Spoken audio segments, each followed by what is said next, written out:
அடி பிடிக்கிற மாதிரி இருக்கும். நீங்கள் அதை கிளறி விட்டுட்டே இருங்க. மஷ்ரூமை ஆட் பண்ணிக்கலாம். பாருங்கள், கீழே ஒட்டாவில் எவ்வளோ சூப்பராக வந்திருக்கு biryani. Hello friends, welcome to my channel. நான் இன்னைக்கு உங்களுக்கு சூப்பரான ரெசிபி கொண்டு வந்திருக்கேன். என்ன ரெசிபின்னு கேட்டிங்கன்னா உங்களுக்கு ரொம்ப எக்ஸைட்மெண்ட்டாக இருக்கும். நம்ம சிக்கன் பிரியாணி, மட்டன் பிரியாணி எல்லாமே சாப்பிட்ருப்போம். அதோடைய டேஸ்ட் தான் ரொம்ப எம்மியாக இருக்கணும் நம்ம நினச்சிட்டு இருப்போம். இன்னைக்கு நாம் டிஃப்ரெண்ட்டான மஷ்ரூம் பிரியாணி செஞ்சு பார்க்க போகிறோம். வாங்க, அதுக்கான இன்க்ரீடியன்ஸ்லாம் என்னென்னு நம்ம பார்க்கலாம். அதுக்கு முன்னாடி வாங்க இப்போ நம்ம வீடியோக்குள்ளே போயிட்டு இன்க்ரீடியன்ட்லாம் என்னென்னு சொல்லிட்டு நம்ம பார்க்கலாம். மஷ்ரூம் பிரியாணி செய்யறதுக்கு தேவையான இன்க்ரீடியன்ட்லாம் ஃபஸ்ட்டு நம்ம பார்க்கலாம். நான் வந்துட்டு ஒரு 4 பெரிய வெங்காயத்தை கட் பண்ணி வச்சுருக்கிறேன். இந்த மாதிரி நீல வாக்கில் கட் பண்ணி வச்சுருக்கேன். தக்காளி வந்துட்டு ஒரு 6 மீடியம் சைஸ் தக்காளி கட் பண்ணி வச்சுருக்கேன். ஒரு 4 பச்சை மிளகா. எனக்கு குழந்தைங்க இருக்காங்க, அதனால நான் கம்மியாக போடுறேன். அவங்க சாப்பிடணுங்கிறதுனால உங்களுடைய காரத்துக்கு தகுந்த மாதிரி நீங்கள் பச்சை மிளகா ஆட் பண்ணிக்கோங்க. அப்புறம் புதினா, ஒரு 1/2 கட்டு புதினா நான் ஆஞ்சு க்ளீன் பண்ணி வச்சுருக்கேன். அதுக்கப்புறம் கருவேப்பிலை, கொத்தமல்லி வந்து ஒரு 1/2 கட்டு அளவுக்கு நான் கட் பண்ணி வச்சுருக்கேன்.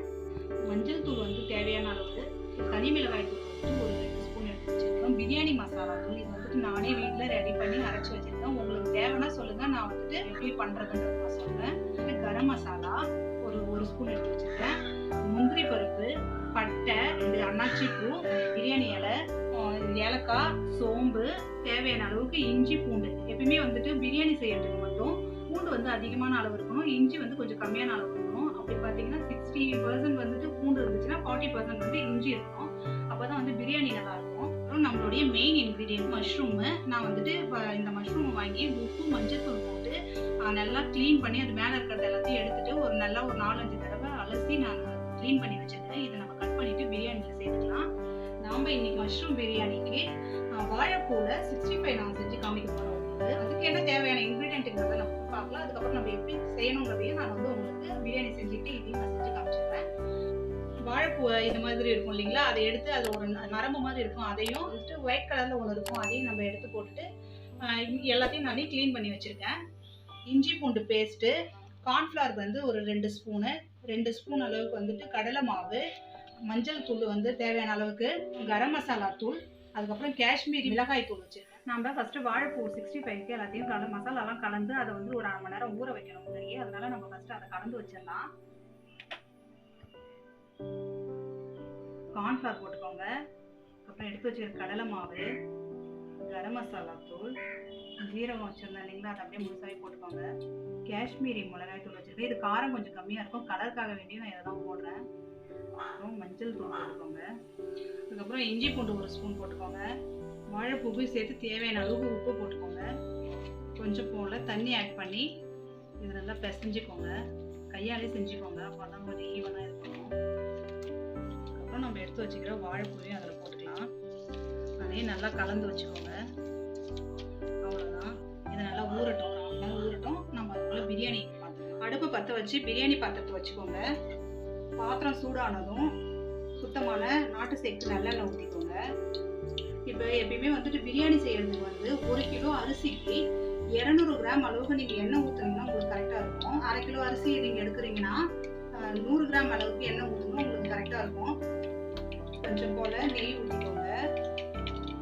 எண்ணெய் சூடானதும் முந்திரி போட்டுக்கோங்க. அதுக்கப்புறம் நம்ம எடுத்து வச்சுருக்க அந்த மசாலா பொருள் எல்லாத்தையும் ஆட் பண்ணிக்கலாம். இஞ்சி பூண்டு வந்து 2 ஸ்பூன் போட்டுக்கோங்க. பிரியாணியில் வெங்காயத்தை போட்டு வதக்கிறதுக்கு முன்னாடி இஞ்சி பூண்டு போட்டு நல்லா வதக்கிக்கோங்க. அப்போ வந்து அதோடைய ஃப்ளேவர் வந்து நல்லாயிருக்கும். அடி பிடிக்கிற மாதிரி இருக்கும். நீங்கள் அதை கிளறி விட்டுட்டே இருங்க. இதோடைய பச்சை ஸ்மெல் எல்லாம் போகிற அளவுக்கு நல்லா வதக்கிக்கோங்க. இந்த இஞ்சி பூண்டு வந்து எவ்வளோக்கு எவ்வளோ நீங்கள் வதக்குறீங்களோ அதோடைய பச்சை வாசம்லாம் போனதுக்கப்புறமே தான் அந்த பிரியாணியோடைய டேஸ்ட் வந்து ரொம்ப நல்லாயிருக்கும். நெக்ஸ்ட்டு நம்ம வெட்டி வச்சுருக்க வெங்காயத்தை போட்டுக்கலாம். போட்டு இந்த வெங்காயம் நல்லா வதங்கணும். வெங்காயம் வதங்கிடுச்சு. இப்போ பச்சை மிளகாய் ஆட் பண்ணிக்கோங்க. கொஞ்சம் புதினா, கருவேப்பிலை, மல்லித்தழை கொஞ்சம் ஆட் பண்ணிக்கோங்க. நல்லா வதக்கிக்கோங்க. பாருங்கள், இப்போ நம்ம எடுத்து வச்சுக்கிறது எல்லாமே நல்லா வதங்கிடுச்சு. இதுக்கப்புறம் நம்ம ஒன்று மசாலாவை ஆட் பண்ணிக்கலாம். மஞ்சள் பொடி, மிளகாய் பொடி, கரம் மசாலா தூள், பிரியாணி மசாலா பவுடர் எல்லாத்தையும் போட்டு நல்லா வதக்கிக்கோங்க. பாருங்கள், நல்லா வதங்கிடுச்சு. இந்த ஸ்டேஜில் நம்ம தக்காளி ஆட் பண்ணிக்கலாம். வதங்கிறதுக்கு நல்லா கொஞ்சம் உப்பு போட்டு நல்லா வதக்கிக்கோங்க. தக்காளி நல்லா மசிஞ்சிருச்சு பாருங்க. இந்த அளவுக்கு நல்லா மசிஞ்சதுக்கு அப்புறமா தயிர் போட்டுக்கோங்க.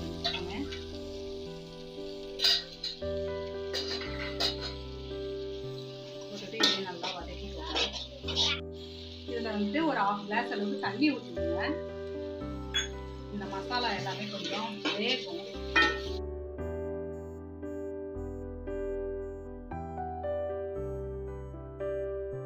இதால வந்துட்டு ஒரு 2.5 கிளாஸ் அளவுக்கு பாஸ்மதி ரைஸ் எடுத்திருக்கேன். அது வந்துட்டு ஒரு 1/2 அன் ஹவருக்கு முன்னாடியே ஊற வச்சிருக்கேன். ஊற வச்சு அதை க்ளீன் பண்ணி நான் வச்சிருக்கேன். இப்போ இதால வந்துட்டு 2.5 கிளாஸ் அளவுக்கு நான் அரிசி எடுத்துருக்கேன். 1க்கு 1.5 கணக்குல நான் வந்துட்டு தண்ணி ஊற்ற போறேன். நான் வந்து 2.5 கிளாஸ் அரிசி வச்சிருக்கீங்க இல்லைங்களா? நான் 1.5 கிளாஸ் 1க்கு 1.5ன்னு சொன்னால இப்போ பார்த்தீங்கன்னா நான் 3.5 கிளாஸ் அளவுக்கு இதால நான் தண்ணி ஊற்ற போறேன். அது வந்து உங்களுக்கு கரெக்டாக இருக்கும். பாருங்க, இது நல்லா எப்படி வதக்கிட்டு பாருங்க. நல்லா கிரேவி மாதிரி வந்துருக்கு இல்லையா? இந்த ஸ்டேஜில் வந்துட்டு நம்ம தண்ணியை ஊற்றிக்கலாம். 3.5 கிளாஸ் தண்ணி ஊற்றிக்கலாம்.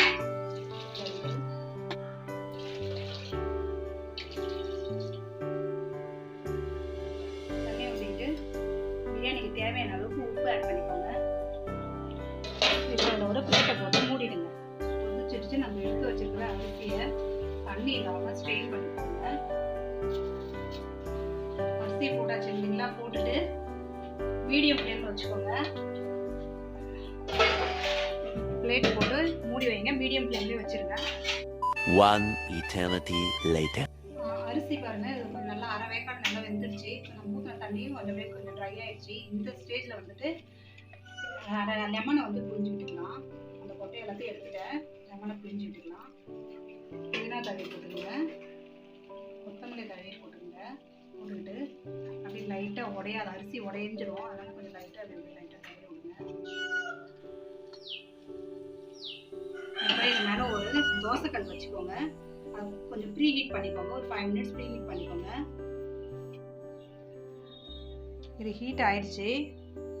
நம்மளுடைய பிரியாணி பாத்திரத்தை மூடி வச்சிடலாம். இது வந்துட்டு எதுக்குன்னா தம்காக ஒரு 20 மினிட்ஸ் வந்துட்டு இது தம்ல இருந்து வேகட்டும். அதுக்கப்புறமே நம்ம ஆஃப் பண்ணிட்டு ஒரு 10 மினிட்ஸ்க்கு அப்புறம் ஓப்பன் பண்ணி பார்த்தீங்கன்னா நம்மளுடைய சூப்பரான மஷ்ரூம் பிரியாணி ரெடி ஆயிடும்.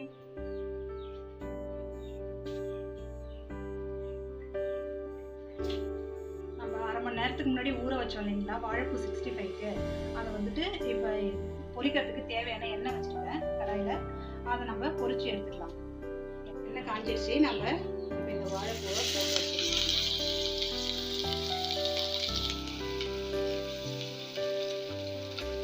65 பார்த்தீங்கன்னா கலர் வந்து நம்ம ரெட் கலர்லேயே பார்த்துருக்கோம். நான் வந்துட்டு இன்னைக்கு கலர் பவுடர் அந்த மாதிரி எல்லாம் ஆட் பண்ணல.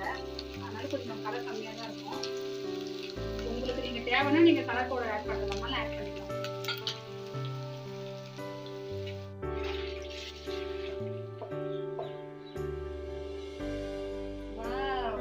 பாருங்க, நம்மளுடைய மஷ்ரூம் பிரியாணி எவ்வளவு சூப்பரா ரெடி ஆயிருக்குன்னு. கொஞ்சமா நெய் ஊற்றிக்கோங்க. கிளறிடுங்க. லேசாவே எடுத்துருங்க.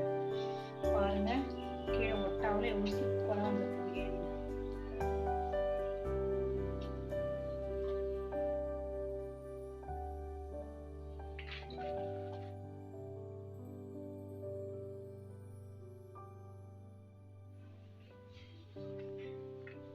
நம்மளுடைய பிரியாணி பாருங்க, ஒன்னோட ஒன்று ஒட்டாம எவ்வளோ சூப்பரா உதிரியா வந்துருக்குன்னு பாருங்க நீங்களே.